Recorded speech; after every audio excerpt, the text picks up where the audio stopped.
Ay, hindi. Di sabihin ko talaga, alam mo, nakakainis ka. Bisok sa kanina. Ganun, dinasabi ko. Kasi kapag silent treatment, tapos silent treatment din siya, ano lang yun eh, tatahimik lang yun eh. Hindi pwedeng hindi pwedeng, Bala ka i-figure out mo kung ba't ako naiinis. kasi usually ang mga lalaki, hindi nila ma-figure out yun. Kailangan sasabihin mo sa kanila.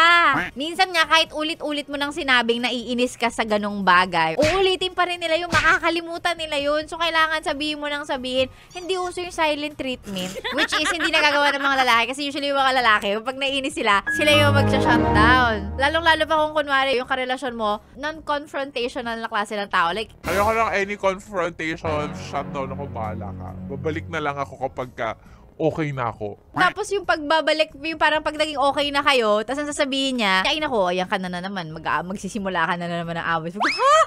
Gusto ko lang ipaliwanag kung bakit! Ganon. Tapos sasabihin niya na, wag na, hindi na. Ayaw na niyang pag-usapan. Yung mga ganon.